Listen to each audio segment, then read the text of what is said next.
First things first, Damian, how are you? I'm fine, thanks. Okay. Before we talk about your latest releases, I'd like to go back to the beginning. Do you, what's your first musical memory? I think I started 5 or 6 years ago, and my dad listened a lot to old music and that kind of stuff, and I think that was the first kind of memory for me that I liked house music and disco music. And then later on I started to experiment with it, and I met some friends and they helped me a lot, and yeah, so that happened. So now we're here. Yeah, so now we're here. What kind of music did your father listen to? Do you remember certain artists? Not especially an artist, but really old disco stuff. Okay. Also, it was already disco and electronic kind Yes, of yes. Okay. In the 80s, the most club bangers and that kind of stuff. That was he Okay. listening to. So when did you decide, or do you remember kind of deciding, well, I like to go and make music myself? Yeah, I think that was like 4 or 5 years ago. I met Mike Williams at a party, and we were both playing there. Okay. And we started talking to each other, and I visited his home and we made some music, and he let me see how he did it, because he started a lot earlier than me. And so yeah, I learned a lot from him from then. Is there one thing that from that first time he kind of took you to his studio, or is what you remember that he taught you? Not especially, no. And then, well, you decide I go. Was it easy to get into? No, it was not easy. In the beginning, I downloaded a program on my computer and I started messing around with it. I downloaded FL Studio, and I watched a lot of YouTube videos, and yeah, it was not easy, but I had a lot of friends who were doing the same as me, so we could help each other, and yeah, that was really cool, and yeah, a lot easier to learn it together. When did you notice that you were getting a little bit better than the people around you, or that you were? I think when I started making some bootlegs, and they got a lot of attention on SoundCloud, a lot of plays, and some bigger DJs start playing it in clubs, and then I thought, yeah, this could be really it. And I suppose, were you playing in clubs and those kind of things at that time? Yeah, but mainly in my hometown, and yeah, that was it. What is for you, at least, the biggest difference between producing at home and then being in the club and playing for people? I think when you're at home and you're making a track and you start an ID, and later on you play it in a club, that's in combination, and that's what I like about DJing and producing. But yeah, I think I like producing more. Okay. Because you start out of nothing and you make a whole new track, and then when you play it for a crowd and you see the reaction, that's for me what it makes DJing good. Sure. It's interesting because, well, like you say, you start kind of off in your bedroom creating things, and then all of a sudden you're in front of hundreds of thousands of people that know your song. So what does that feel like? What does that tell you about what you're doing? Yeah, that's amazing. When you hear sometimes I was out in a club and not one of my friends was playing, but I was here in Amsterdam, and you hear your bootleg or your track, and then you think, woo, that's really cool, and then yeah, that makes the producing part the cool, and where you do it for. And this producing, is that a very solitary thing? Do you do it by yourself always, or? I have a lot of friends, and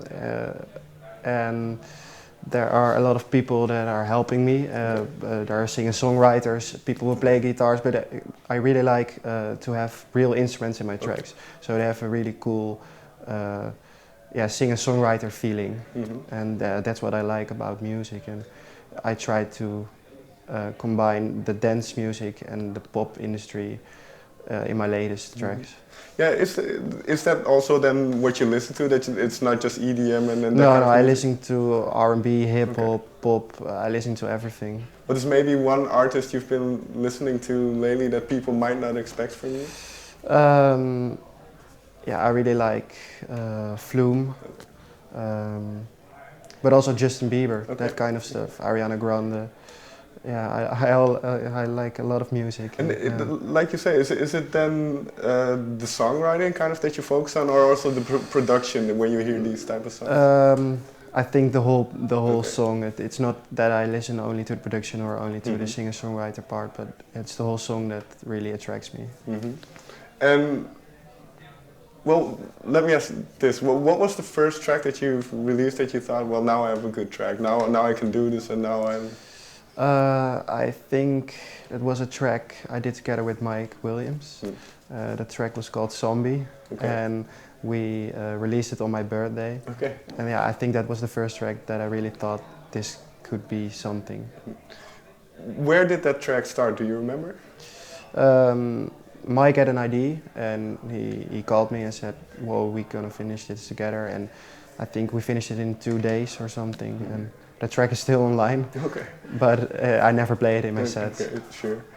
Because well, I don't know how long ago was this? I think 4 or 3 years ago. So obviously you've grown quite a lot as a producer. So how do you look back at those early years now where you are now?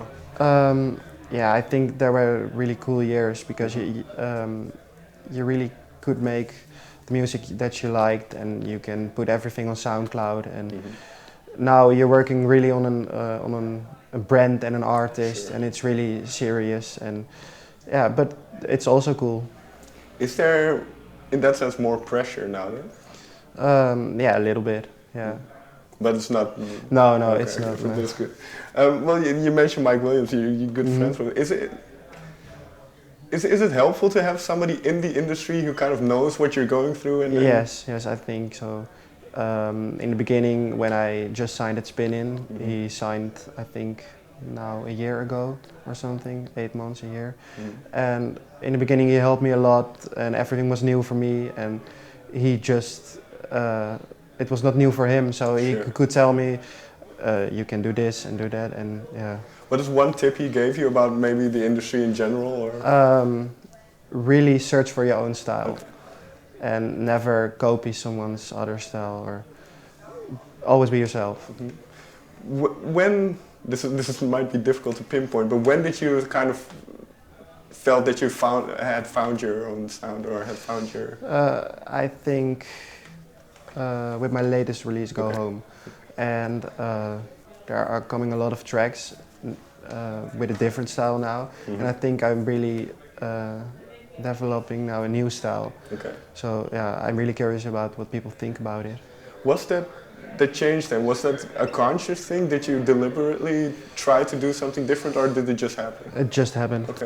So can you tell, if we take that track, Don't Go Home, where did it start? What was the first? Yeah, I started with some chords, and a friend of mine came to my house and he played something on a guitar, and I really got inspired by that, and I came with a melody, and I think I worked a month on that track, and then it was ready to release. And is that a nervous period when you have finished the track and you're kind of waiting to see what people think? Yeah, that's when the track is going to be released. It's always a pressure at what people think, and. But yeah, the reactions were good, and I love the feedback. So. And finally, then, because you're still very young, you're still new in this industry. Where would you? I don't really like the question. Where do you see yourself in 5 or 10 years? But what do you want to do as a musician? For me, it's really important that I can make a lot of music, and making music for me is the most important. And if I can make a lot of people happy with my music, or emotional or something, yeah, that's my goal for the forthcoming years.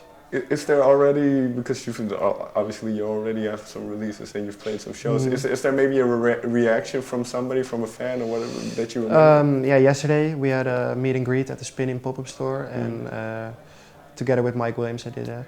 And yeah, that was really cool. A lot of fans came to me and told me, yeah, I love your tracks and keep up the good work, so that was really heartwarming. Thank you very much for your time. Thanks. Thank you.